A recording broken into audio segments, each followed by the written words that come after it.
dia nggak boleh dapat? Karena dia dapat BLT. BLT-nya kapan? Masih mau buka rekening inilah kriteria ini. Kriteria macam-macam, negeri udah mau bangkrut, menteri-menteri masih pada ngeyel semua. Saya kira tuh BLT bukan diambil dari dana desa itu. Iya, dana desa, prosesnya kan panjang. Buka rekening terakhir. Terakhir buka rekening. No, kalau 4.700, emangnya Bang Sulut ada buku rekening sebanyak itu? Goblok itu. Ngeyel tuh menteri.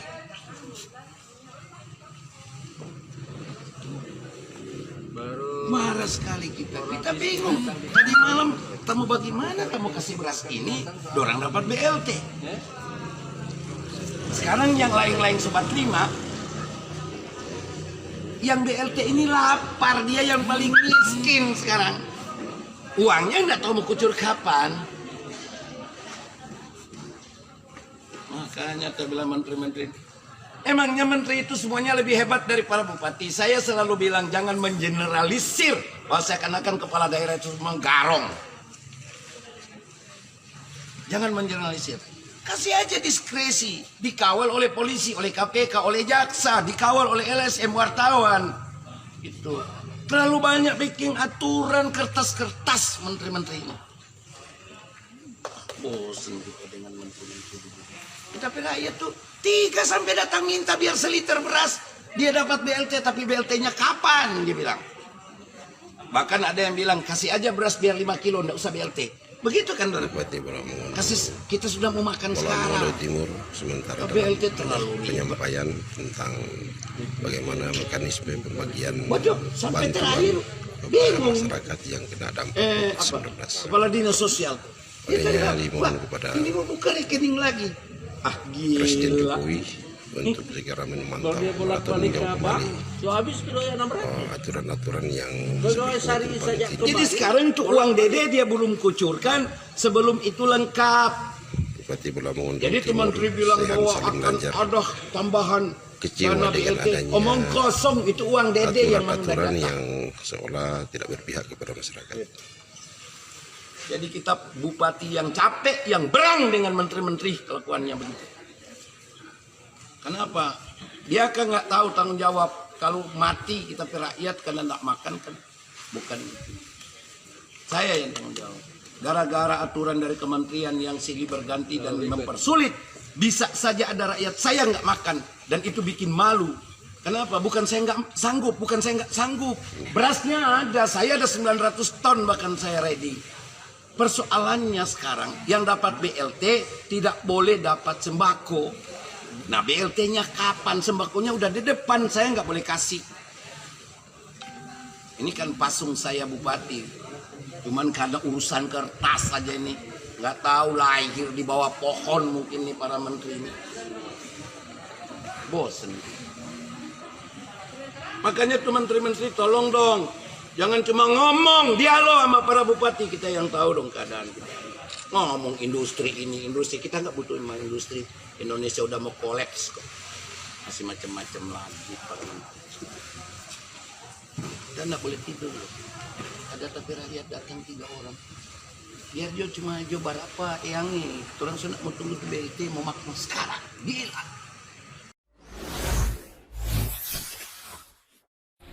Para menteri itu belagak tidak salah. Main roba-roba aturan yang bikin kita pusing. Menghadapi persoalan begini koordinasinya harus bagus. Ini seakan-akan kita kepala daerah seperti semuanya mungkin kita perampok.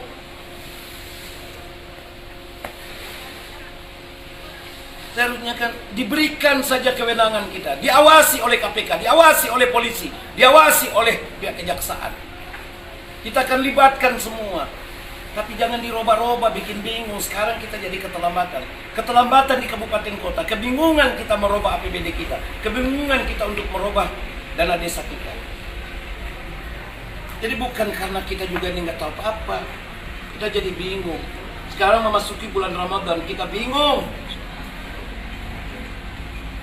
Semuanya serba terdesak. Karena apa? Aturan berubah-ubah. Saya tidak boleh membayangkan Menteri Desa menyuruh tadinya tidak boleh menggunakan untuk beli sembako. Tiba-tiba turun surat Menteri Dalam Negeri harus melakukan antisipasi terhadap dampak daripada COVID, bahkan bencana alam pun dari dana desa. Nah, baru lagi berikut turun perubahan surat dari Menteri Desa atas kesalahan dia. Yang lebih hebat di situ bahwa itu digunakan BLT. Nah, standarnya 600.000, Boltim ada 4.700 kakak lebih. Nah, bagaimana dengan surat dari Menteri Sosial yang PKH tidak perlu lagi dapat lagi sembako, tidak perlu dapat BLT? Gila, PKH-nya dari 50.000 sampai 200.000 per keluarga. Ini tidak adil cara berpikir daripada para menteri. Makanya saya ambil kebijakan tuh. Saya mengambil kebijakan bahwa PKH tetap harus mendapatkan. Aparat desa harus dapat. Gimana nih? Terus kita dengar lagi Presiden tekankan berulang PSBB. Oke, semua orang tepati PSBB. Berita 10 menit lalu, pebisnis boleh bepergian pakai commercial flight. Jadi nggak ada semacam konsistensi di dalam kebijakan. Nah, ketiadaan konsistensi itulah yang menyebabkan suara publik itu akhirnya diperdengarkan dengan sangat emosional, tapi dengan berakal sehat, oleh bupati di ujung Sulawesi Utara sana, Bola Mongondo. Udah dekat-dekat kampungnya Sande itu, Bola Mongondo Timur. Tanpa tedeng aling-aling, dia sebut aja, ini menteri-menterinya goblok. Jadi kata itu keluar dari dia. Kalau dia bilang menteri goblok, mungkin saya bisa bayangin satu menteri. Kalau dia bilang menteri-menteri, ada banyak menteri, berarti satu kabinet goblok. Berarti pemimpin kabinetnya goblok juga itu. Jadi kemarahan publik itu terucapkan oleh seseorang di ujung Pulau Sulawesi yang mau mengambil tanggung jawab dari beban yang tidak bisa diselesaikan pemerintah. Kan dia ngomel di situ karena dia nggak dikasih diskresi untuk dalam waktu secepat-cepatnya memutuskan itu beras yang ada di gudangnya boleh dibagi apa enggak tuh. Karena masing-masing menteri bilang ya tunggu BLT dulu. Dia bilang kalau saya tunggu BLT udah orang lapar, tapi BLT-nya nggak turun-turun. Jadi kita lihat itu keadaannya tuh. Krisis koordinasi kebijakan. Nah, kalau kita bandingkan dengan dunia luar, tadi Sandi ngomong tentang leadership.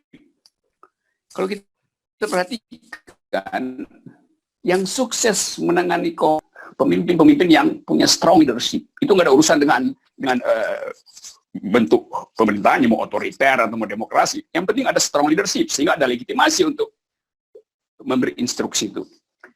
Yang kedua, selain strong leadership, dia juga ditentukan oleh sifat kepemimpinan yang berbasis pada ethics of care, yang biasa disebut sebagai feminist ethics. Pemimpin-pemimpin perempuan di dunia justru yang berhasil menangani ini. Selandia Baru tadi, barusan kita baca berita berhasil, Angela Merkel berhasil, beberapa Perdana Menteri di negara-negara Skandinavia juga perempuan berhasil. Jadi ada ethics of care. Artinya, kepedulian pertama-tama diberikan pada kesosialan manusia. Bukan pada soal-soal teknis ekonomi itu. Jadi inilah satu paket pengertian yang saya kira kalau kita evaluasi bahwa pemerintah hari ini tidak punya ethics of care dan tidak punya leadership. Nah, kita bertanding dengan kemacetan-kemacetan politik yang kemudian satu waktu nanti akan meledak. Jadi kalau dikatakan ini nanti akan ada krisis sosial, semua analis bilang begitu. Lalu pemerintah tuduh kalian ingin melakukan keributan. Bukan. Rumus sosiologi sedang bekerja di dalam keadaan lack of legitimacy, di dalam keadaan inkonsistensi di dalam kebijakan, di dalam keadaan gagalnya BLT disalurkan secara cepat-cepat, maka social unrest adalah hal yang tak terhindarkan. Jadi kita bersiap aja bahwa satu waktu akan ada semacam protes yang meluas. Jadi PSBB berlangsung, sementara protes juga melampaui itu. Mungkin tanggal 1 Mei kita lihat nanti ada hari buruh. Yang akan bergabung di situ adalah segala macam elemen yang merasa bahwa tidak ada keadilan dihasilkan dari istana negara itu. Jadi ini gambaran umumnya itu.